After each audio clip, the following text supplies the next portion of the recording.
Hello मेरे प्यारे साथियों, कैसे हो? आपका अपना चैनल आरजी पावर एजुकेशन 2.0 पर आपका वेलकम। आज मैं आपको करवाने वाला हूँ पॉलिटिकल के इंपॉर्टेंट क्वेश्चन जो सभी एग्जाम में आपसे पूछे जाने वाले हैं। इसलिए आपको वीडियो को ध्यान से देखना है और चैनल को सब्सक्राइब लाइक आपको जरूर करना है। पॉलिटिकल के वो सभी क्वेश्चन करवाए जाएंगे और सभी टॉपिकों से लिए गए हैं जिनसे आपसे एग्जाम में पूछे जाने वाले हैं।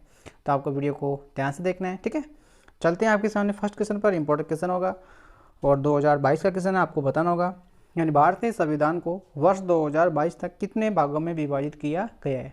तो इसका राइट आंसर आपको बताना होगा। तो इसका राइट आंसर हो जाएगा सी ऑप्शन, यानी कि 25 इसका राइट आंसर हो जाएगा, ठीक है। इन भारतीय संविधान को वर्ष 2022 तक कितने भागों में विभाजित किया गया है। इंपॉर्टेंट क्वेश्चन है तो आपसे पूछा जा सकता है, ठीक है। तो 25 इसका राइट आंसर हो जाएगा। और दिल्ली पुलिस वाले इस वीडियो को ध्यान से देख के जाना। एक तो मैंने इस पर ज्योग्राफी का डाला हुआ है, उसमें भी कम से कम 250-300 क्वेश्चन लिए गए हैं, तो उनको भी आपको देख के जाना है क्योंकि सभी ब्रांडेड क्वेश्चन लिए हैं, ठीक है। क्यों एग्जाम में पूछे जाते हैं अधिकतर, ठीक है। और उसी प्रकार से मैंने आज पॉलिटिकल करवाऊंगा, तो ये भी अच्छे ब्रांडेड क्वेश्चन है, तो इनको भी आपको पढ़ के जाना है, ठीक है। जो दिल्ली पुलिस के एग्जाम देने वाले हैं आने वाले समय में, ठीक है, वो जरूर पढ़ के जाना, ठीक है। चलते हैं आगे। निम्नलिखित में ऐसा कौन सा भारतीय संविधान के भाग 11 के अंतर्गत आता है। तो आप सभी जानते हैं, तो आपको सभी को बताना होगा। इसका राइट आंसर हो जाएगा पंचायत, ठीक है। आप सभी जानते हैं इसके बारे में, ठीक है। जिस क्वेश्चन के बारे में मुझे लगता है कि आप जानते होंगे उसके बारे में चर्चा नहीं करेंगे, ठीक है।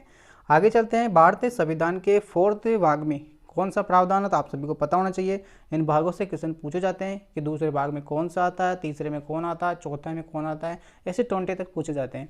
तो आपको याद रखना होगा। तो इसमें आ जाएंगे राज्य के नीति निर्देशक तत्व, ठीक है, भाग नंबर 4 में, ठीक है। 3 में कौन आते हैं, मौलिक अधिकार आ जाएंगे, और भाग नंबर 2 में आपको बताना है, ठीक है, संघ और राज्य आते हैं, ठीक है। इसके बाद देखिए, भारतीय संविधान का ऐसा कौन सा भाग है राज्य विधानमंडल से संबंधित है, यानी राज्य विधानमंडल से संबंधित है, कौन से भाग में, तो ये आपको याद रखना होगा, ठीक है। बी करेक्ट आंसर हो जाएगा, ठीक है।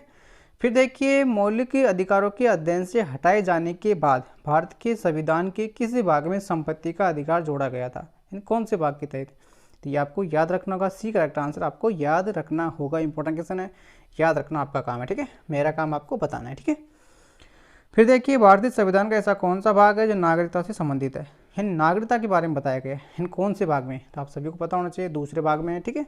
इन भागों से क्वेश्चन पूछे जाते हैं। आर्टिकल से तो आपसे पूछा जाएगा, लेकिन भाग से भी आपसे क्वेश्चन पूछा जा सकता है, तो इनको भी आपको याद रखना। अधिकतर क्वेश्चन इनसे पूछे जाते हैं, ठीक है। फिर देखिए, भारतीय संविधान में मौलिक कर्तव्य सम्मिलित किए गए थे, तो आपको पता होना चाहिए मौलिक कर्तव्य के बारे में अभी मैंने आपको पीछे बताया। तो इसका राइट आंसर हो जाएगा 3 राइट, है पार्ट, इसका सी ऑप्शन करेक्ट आंसर हो जाएगा। ये आपको याद रखना है, ठीक है। इसकी पीडीएफ आपको टेलीग्राम चैनल पे मिल जाएगी, उसकी आपको टेंशन नहीं लेना, ठीक है। भारतीय संविधान के किस भाग में पंचायत राज से संविधान प्रावधान लागू किया गया है, कौन से भाग में, तो भाग नंबर 9 हो जाएगा, ठीक है। फिर देखिए, निम्नलिखित में ऐसा कौन सा भारतीय संविधान की दूसरी सूची से संबंधित है, तो आपको पता होना चाहिए। 12 सूचियों के बारे में आपको जानकारी होनी चाहिए कि कौन सी सूची में क्या क्या लिखा हुआ है, ठीक है। तो दूसरी सूची आपको पता होनी चाहिए, मूल अधिकारों की वेतन से हो जाएगी, ठीक है, वेतन से रिलेटेड बताया गया है। और तीसरी शपथ से रिलेटेड बताएगी, ठीक है। फिर देखिए, भारतीय संविधान को निम्नलिखित सूचियों से किस राज्य के परिषद सीटों का आवंटन उल्लेखन है, कौन सी सीटी में, तो कौन सी सूची हो जाएगी, चौथी सूची में, ठीक है। राज्यसभा की सीटों के बारे में, आवंटन के बारे में बताया गया है, तो चौथी अनुसूची आपको याद रखना है, ठीक है। फिर देखते हैं, संविधान की सूची 7 के तहत शिक्षा की विषय किस सूची के अंतर्गत है, तो शिक्षा कौन सी सूची में आता है, समवर्ती सूची में आता है, ठीक है, और ऑस्ट्रेलिया के संविधान से ही लिए गए हैं, ठीक है, सूचियाँ, ठीक है। फिर देखिए, भारतीय संविधान के निम्नलिखित में से किस सूची के केंद्र राज्य कानून की एक सूची में है जिसे न्यायालय की चुनौती नहीं दी जा सकती, तो इसका राइट आंसर हो जाएगा 9वीं सूची, ठीक है। ये भी आपको याद रखना होगा, इंपॉर्टेंट बनता है, क्वेश्चन पूछा जाता है अधिकतर, ठीक है। फिर देखिए, भारतीय संविधान का ऐसा कौन सा विषय संघ सूची के अंतर्गत आता है, संघ सूची के अंतर्गत आता है, ठीक है, तो ये आपको बताना होगा। तो भारत की रक्षा, ठीक है। फिर इसके बाद देखिए, भारतीय संविधान की कौन सी अनुसूची संघ और राज्यों के अधिकारों का सीमांकन करती है, जो कि संघ सूची, राज्य सूची और समवर्ती सूची है, तो इसका राइट आंसर हो जाएगा 7वीं अनुसूची, ठीक है। इन 7वीं अनुसूची के अंदर इस सूचियों के बारे में बताया गया है, ठीक है, ये आपको याद रखना है, ठीक है।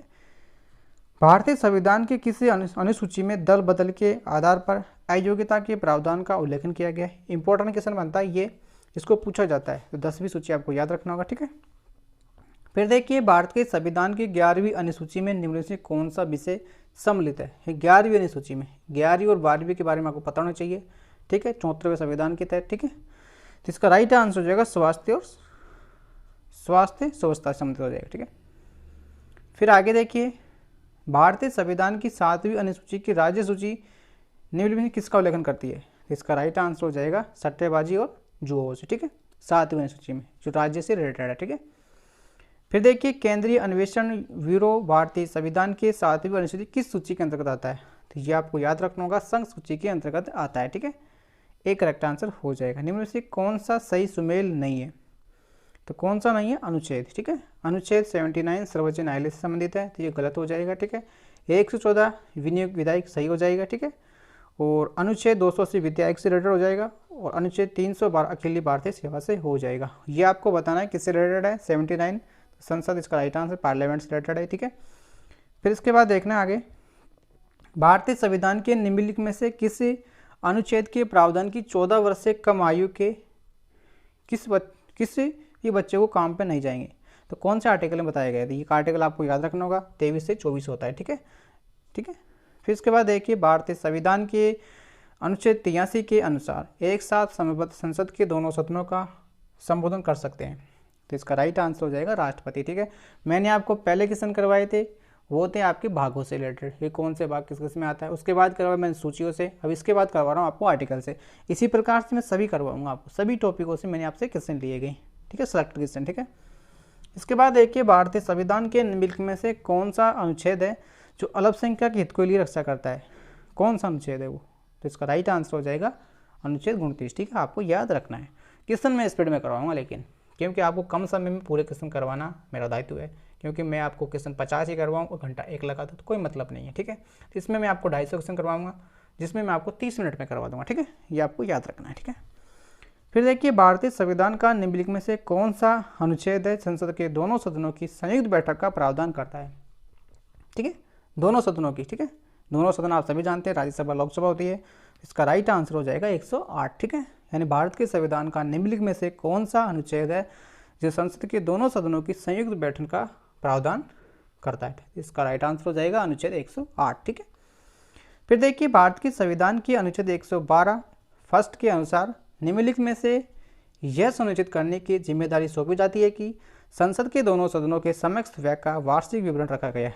तो यानी बजट के बारे में ऐसा किसी भी आर्टिकल में बताया नहीं गया, लेकिन 112 में वित्तीय वर्ष के रूप में दिया रखा है, ठीक है। तो इसका राइट आंसर हो जाएगा राष्ट्रपति, आपको याद रखना है, ठीक है। भारतीय संविधान का निम्नलिखित में से कौन सा अनुच्छेद है जो किसी भी सरकार या कार्यालय में रोजगार भेदभाव को रोक सकता है? तो इसका राइट आंसर हो जाएगा आर्टिकल 16, ठीक है। फिर देखिए, भारतीय संविधान का अनुच्छेद 301 किससे संबंधित है? 300A हो जाएगा संपत्ति का अधिकार से हो जाएगा, ठीक है। फिर देखिए, निम्नलिखित में से कौन सा अनुच्छेद सर्वोच्च न्यायालय की स्थापना और संविधान से संबंधित है? फिर हो जाएगा 124, ये आपको याद रखना है। फिर देखने, भारतीय संविधान का ऐसा कौन सा अनुच्छेद ये प्रदान करता है कि 6 राज्यों से 14 वर्ष की आयु के 6 से 14 वर्ष के सभी बच्चों को मुफ्त अनिवार्य शिक्षा प्रदान करते हैं? यानी 6 से 14 वर्ष के जो बच्चे हैं उनको निःशुल्क शिक्षा अनिवार्य प्रदान की जाए। ये कौन से आर्टिकल में लिखा गया है? तो इसका राइट आंसर हो जाएगा आर्टिकल 21A, ठीक है। अनुच्छेद की वित्तीय आपत्ति के बारे में घोषणा करने का राष्ट्रपति को अधिकार होता है। यानी राष्ट्रपति कौन से आर्टिकल के तहत वित्तीय आपत्ति की घोषणा कर सकता है? तो आपको याद रखना होगा 360 हो जाएगा, ठीक है। 360 आपको याद रखना है, ठीक है। फिर देखिए, भारत के संविधान का निम्नलिखित में से कौन सा अनुच्छेद है जो उपाधियों के उन्मूलन से संबंधित है? तो उपाधियों को जाएगा आपका आर्टिकल 18, ठीक है। फिर देखिए, निम्नलिखित में से किस अनुच्छेद में कहा गया है कि राज्य में किसी भी नागरिकता के खिलाफ केवल धर्म, नस्ल, जाति, लिंग, जन्म के स्थान पर उनके किसी भी आधार का भेदभाव नहीं किया जाएगा? तो कौन से आर्टिकल में बताया गया है? तो इसका राइट आंसर हो जाएगा आर्टिकल 15, ठीक है। फिर देखिए, भारतीय संविधान के निम्नलिखित में से कौन सा अनुच्छेद है धर्म के स्वतंत्रता के अधिकार से संबंधित है? तो धर्म स्वतंत्रता को हो जाएगा आपका कौन सा हो जाएगा? 25 से 28 हो जाएगा, ठीक है।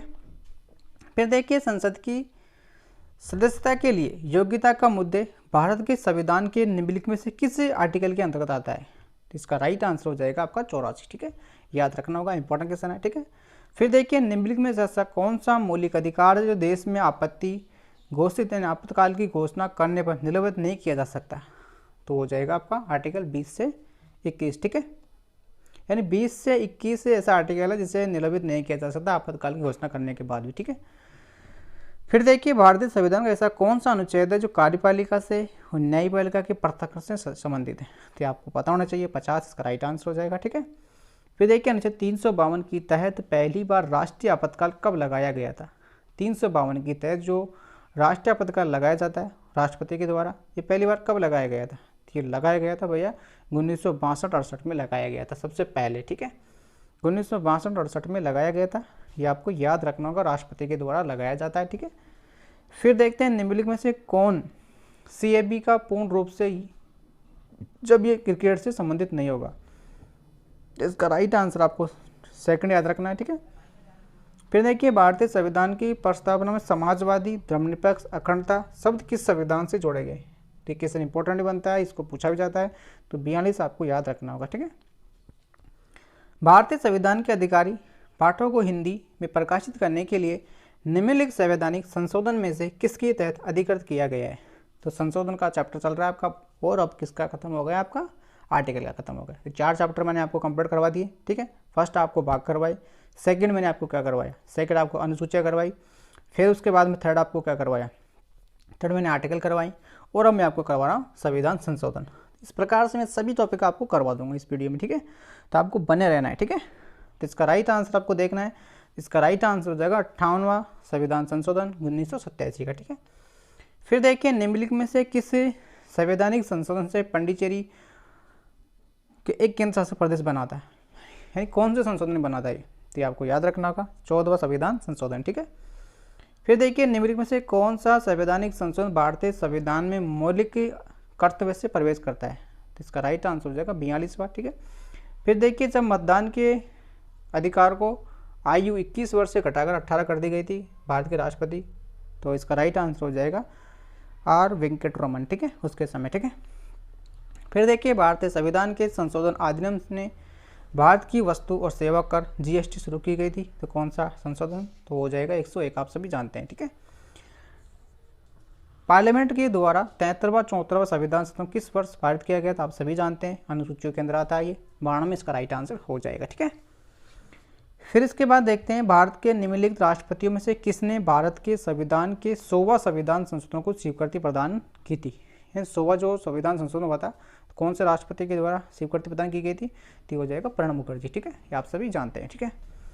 फिर देखिए भारत के संविधान से 10वीं अनुसूची को किस संशोधन के जोड़ा गया है, तो जोड़ने का काम आपको पता होना चाहिए, 10वीं 52 हो जाएगा, ठीक है। फिर देखिए 1976 का 40वां संशोधन अधिनियम भारत के संविधान के किस अनुच्छेद पर लागू किया गया है, ये हो जाएगा आपका 297 में, ठीक है। 74वां संविधान का 40वां संशोधन अधिनियम भारत के किस अनुच्छेद की तहत लागू किया गया है, तो 297 में आपको याद रखना है, ठीक है। फिर देखिए संविधान 40वां संशोधन 1978 के द्वारा मौलिक अधिकार को हटाया गया था, तो इसका राइट आंसर हो जाएगा संपत्ति का अधिकार, ठीक है। फिर देखिए भारतीय संविधान का ऐसा कौन सा संशोधन है जो केंद्रीय शासन प्रदेशों के लिए उच्च न्यायालय के अधिकार क्षेत्र के विस्तार से संबंधित है, तो इसका राइट आंसर हो जाएगा 7वां संविधान संशोधन, ठीक है। फिर देखते हैं इसके बाद में इसका जो इंग्लिश ट्रांसलेशन इसमें कर रखा है, तो इसको आप देख लीजिए, ठीक है। फिर देखिए 86वां संविधान संशोधन 2002 के मध्य से कौन सा मौलिक अधिकार जोड़ा गया था, तो इसका राइट आंसर आपको याद रखना होगा, इसका राइट आंसर आपको याद रखना होगा, ठीक है। इसका राइट आंसर आपको सेकंड पार्ट याद रखना है, इसका राइट आंसर सेकंड पार्ट का मतलब आपका ये हो जाएगा, ठीक है, यानी माता पिता, कहाँ पे गया वो, ये, ठीक है, सेकंड आपको याद रखना है, ठीक है।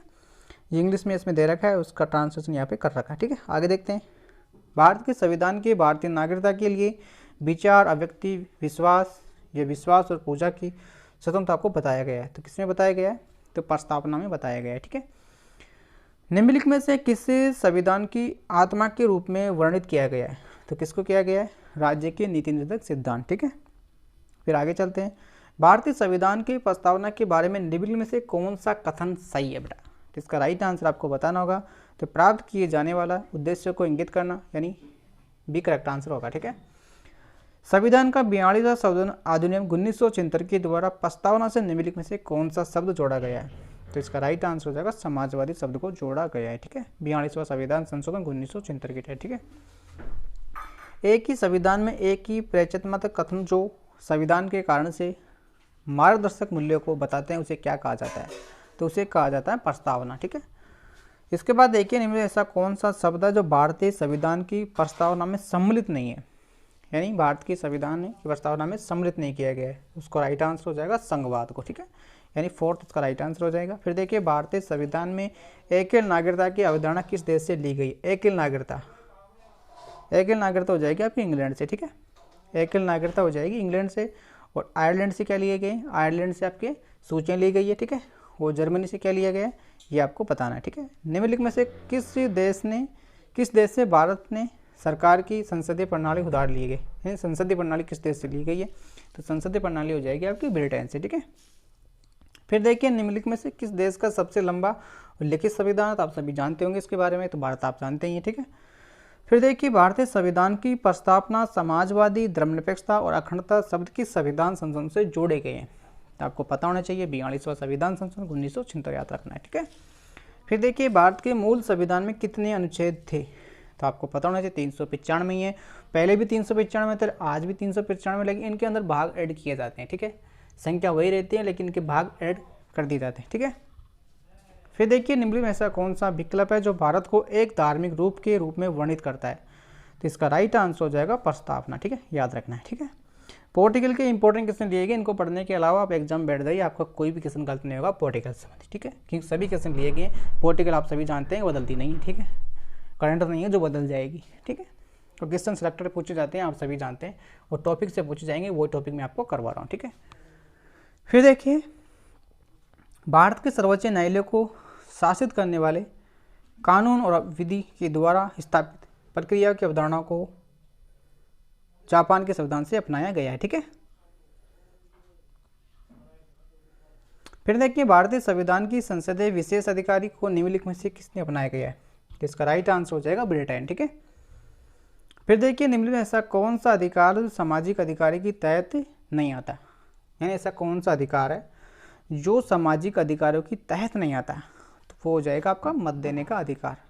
यानी ऐसा कौन सा अधिकार है सामाजिक अधिकारों की तहत नहीं आता? तो मत देने का अधिकार। ठीक है, फिर देखिए ऐसा कौन सा प्रदेश जब जारी किया गया था कि जब अदालत को पता चलता है कि कोई व्यक्ति पद धारण कर रहा है लेकिन उसे कार्यालय को रखने का हकदार नहीं है? तो इसका राइट आंसर हो जाएगा अधिकारी सी। ठीक है, सी आपको याद रखना है। ठीक है, फिर देखिए भारतीय संविधान का ऐसा कौन सा आर्टिकल राज्यों के अधीन किसी भी कार्यालय या रोजगार और नियुक्ति से संबंधित मामलों को सभी नागरिकों के लिए अवसर की समानता देता है? इसका राइट आंसर हो जाएगा 16, आपको याद रखना है। ठीक है, भारत में राष्ट्रीय ग्रामीण रोजगार गारंटी अधिनियम किस वर्ष लागू किया गया था? इंपॉर्टेंट क्वेश्चन बनता है, तो आपको याद रखना होगा 2005 हो जाएगा। ठीक है, फिर देखिए भारतीय संविधान में वर्तमान में कितने मौलिक कर्तव्य का उल्लेखन किया गया है? तो आपको पता होना चाहिए 11 हो जाएंगे। ठीक है, कौन से देश से लिए गए ये भी आपको पता होना चाहिए। मौलिक कर्तव्य, ठीक है, रूस से लिए गए। मौलिक अधिकार अमेरिका। ठीक है, भारतीय संविधान का सभा का संवैधानिक सलाहकार कौन था? तो पता होना चाहिए आपको, बी आज का राइट आंसर हो जाएगा। ठीक है, BN राव। ठीक है, फिर देखिए 9 दिसंबर 1946 को संविधान सभा की पहले सत्र की अध्यक्षता किसने की थी? तो आपको पता होना चाहिए, सी करेक्ट आंसर हो जाएगा। ठीक है, सचिदानंद सिंह ने। ठीक है, भारत के संविधान में सर्वाधिक मत के आधार पर चुनाव में जीतने का फैसला ब्रिटेन के संविधान से लिया गया है। ठीक है, कौन से संविधान से लिया गया? ब्रिटेन के संविधान से लिया गया है। ठीक है, यानी भारत के संविधान में सर्वाधिक मत के आधार पर जीत घोषित की जाती है, तो कौन से देश से लिया गया था ये अधिकार? तो लिया गया था ब्रिटेन से। ठीक है, फिर देखिए मूल भारतीय संविधान में भाग कितने हैं? और अनुच्छेद 305 है, तो भाग आपको पता होना चाहिए 22 होते हैं। ठीक है, भारतीय संविधान की प्रस्तावना में वर्णित न्याय को किस रूप से स्वीकृत किया गया है? तो ये हो जाएगा आपका, सभी विकल्प सही होंगे, राजनीतिक, आर्थिक और सामाजिक। ठीक है, फिर देखिए आगे, भारतीय संविधान के अनुसार निम्नलिखित में से कौन सा न्यायालय लागू करना योग्य है? तो हो जाएगा मौलिक अधिकार। ठीक है, फिर देखिए उपराष्ट्रपति को हटाने की प्रक्रिया भारतीय संविधान के किस आर्टिकल में दी गई है? तो कौन से आर्टिकल में दी गई है? तो इसका राइट आंसर हो जाएगा आपका 67। ठीक है, 67 आर्टिकल इसको आपको याद रखना है कि राष्ट्रपति को हटाने की प्रक्रिया भारत के संविधान के किस अनुच्छेद में दी गई है? तो 67 में। और राज्यपाल को किसी भी आर्टिकल में हटाने का प्रावधान नहीं है। ठीक है, ये भी आपको याद रखना है। ठीक है, भारत के संविधान के तहत आपातकाल की घोषणा के लिए निम्नलिखित में से कौन सा कारण नहीं हो सकता? तो ये हो सकता है आपका आंतरिक अशांति का। ठीक है, आंतरिक अशांति इसका राइट आंसर हो जाएगा। फिर देखिए, भारतीय संविधान में अवशिष्ट अधिकारों का विचार संविधान से लिया गया है, तो ये लिया गया है कैनेडियन से। ठीक है, फिर देखिए, प्रतिस्पंद अधिनियम की स्थापना, यानी इसमें दे रखा है आपके सारे खालिस्तान, तो इसको बढ़ना होगा, तो इसका राइट आंसर हो जाएगा 2002, तो यहाँ पर देना है, और MRTP यहाँ पर देना है। ठीक है, फिर देखते हैं आगे, भारतीय संविधान की प्रस्तावना में 3 प्रकार की न्याय है, फिर निम्नलिखित में से किस प्रकार का न्याय इसमें सम्मिलित नहीं किया गया है? तो इसका राइट आंसर हो जाएगा सांस्कृतिक न्याय, इसमें सम्मिलित नहीं किया, राजनीतिक किया गया, आर्थिक और सामाजिक न्याय। ठीक है, फिर देखिए, निम्नलिखित में से क्वेश्चन मैंने आपको ऑलरेडी करवा दिया गया है। ठीक है, 14 इसमें राइट आंसर हो जाएगा। ठीक है, जो क्वेश्चन हो चुका है उसके बारे में चर्चा नहीं करेंगे। ठीक है, इसमें देखिए, न्याय की सशक्त शक्ति और भारतीय संविधान की न्यायपालिका सिद्धांतों को, स्वतंत्रता को संविधान ग्रहण किया गया है, तो कौन से संविधान से? संयुक्त राज्य अमेरिका से। ठीक है, फिर देखिए, निम्नलिखित में से किसने संविधान सभा में उद्देश्य विकल्प को आगे बढ़ाया है? किसने बढ़ाया था भैया? तो आपको पता होना चाहिए, जवाहरलाल नेहरू इसका राइट आंसर हो जाएगा। ठीक है, फिर देखिए, भारतीय संविधान के किस देश के संविधान से कोई विशेषता नहीं ली गई है? यानी भारत का जो संविधान तैयार किया गया था, तो उसमें किसी भी देश से कोई भी विशेषता नहीं ली गई थी। तो कौन से देश से नहीं ली गई थी? संयुक्त राज्य अमेरिका, ब्रिटेन, चीन और फ्रांस। तो आपको पता होगा, चीन से नहीं ली गई थी। ठीक है, संयुक्त राज्य से लिए गए, तो संयुक्त राज्य से आपको पता होना चाहिए, मौलिक अधिकार लिए गए। ठीक है, ब्रिटेन से भी कई सब लिए गए, कई विशेषता ली गई है, और फ्रांस का भी आपको याद रखना है। ठीक है, चीन से कोई विशेषता नहीं ली गई है। ठीक है, फिर देखिए, भारतीय संविधान की प्रस्तावना को किस भारतीय संविधान के राजनीतिक कुंडली के रूप में वर्णित किया गया है? तो इसका राइट आंसर हो जाएगा कन्हैयालाल माणिक्यलाल मुंशी। ठीक है, यानी बी करेक्ट आंसर हो जाएगा। फिर देखिए, भारत की संविधान सभा की सदन समिति के अध्यक्ष कौन थे? तो ए हो जाएगा इसका राइट आंसर। ठीक है, फिर देखिए, निम्नलिखित भारतीय स्वतंत्रता सेनाओं में से किसी गांधीवाद सिद्धांत के प्रति समर्पण के लिए गांधी बारी कहा गया था? किसने कहा था? इसका राइट आंसर हो जाएगा 4th आंसर। ठीक है, फिर देखिए, भारतीय संविधान की स्वतंत्रता, समानता और बिंदुता के सिद्धांत को संविधान से ग्रहण किया गया था। तो कौन से संविधान से ग्रहण किया गया था? तो ये किया गया था फ्रांसीसी। ठीक है, फिर देखिए, भारत के संविधान ने किस देश के संविधान से एकल नागरिकता अधिकार और संसदीय प्रणाली की विशेषता को ग्रहण किया गया है? ठीक है, एकल नागरिकता वाली, तो आपको पता होना चाहिए, ब्रिटेन इसका राइट आंसर हो जाएगा। ठीक है, फिर देखिए, भारत में एक ही नागरिकता की अवधारणा को निम्नलिखित में से किस देश से ग्रहण किया गया है? एकल नागरिकता, तो मैंने आपको बताया, ब्रिटेन हो जाएगा। ठीक है, फिर देखिए, भारतीय संविधान की भारतीय स्वतंत्रता अधिनियम 1947 की धारा की द्वारा मान्यता दी गई है, तो हो जाएगी 8वां एक। ठीक है, फिर देखिए, भारतीय संविधान की ऐसी कौन सी विशेषता है जो जापान के संविधान से ली गई है? जापान से ली गई है, तो विधि की द्वारा स्थापना प्रक्रिया ही जापान के संविधान से ली गई है। ठीक है, फिर देखिए, भारत में संविधान सभा का पहला चुनाव कब हुआ था? तो भारतीय संविधान का पहला चुनाव हुआ आपका 1946 में। ठीक है, यानी भारत में संविधान सभा का पहला चुनाव कब हुआ था? तो 1946 आपको याद रखना है। ठीक है, फिर देखते हैं, संविधान सभा के कुल सदस्य 389 थे, जिनमें से देशी रियासतों में प्रतिनिधि है, तो हो जाएंगे 93। ठीक है, फिर देखिए, भारत की संविधान सभा के प्रारूप समिति के अध्यक्ष कौन थे? तो प्रारूप समिति के आप सभी जानते हैं, डॉक्टर भीमराव अम्बेडकर जी हो जाएंगे। ठीक है, फिर देखिए, भारतीय संविधान को तैयार करने में कितना समय लगा था? तो आपको पता होना चाहिए, मैं कुछ नहीं बताऊंगा उसके बारे में। ठीक है, आगे देखते हैं, भारत की सभा की प्रारूप समिति सदस्य, इसमें 7 हो जाएंगे प्रारूप समिति में। ठीक है, फिर देखिए, भारतीय संविधान में संविधान के संशोधन का प्रावधान संविधान से लिया गया है। संशोधन दक्षिण अफ्रीका। ठीक है, 364 के तहत होता है, आप जानते हैं। दमन और दीव के द्वारा दादर नागर हवेली केंद्रीय शासित प्रदेश एक ही केंद्र शासन प्रदेश कब बनाया गया था? तो ये बनाया गया 26 जनवरी 2020 को। ठीक है, 26 जनवरी 2020 को। फिर देखिए, निम्न में से कौन सी एक भारतीय संविधान की एकात्मक विशेषता है? तो ये हो जाएगी एकल नागरिकता। कब हो जाएगी? एकल नागरिकता हो जाएगी। ठीक है।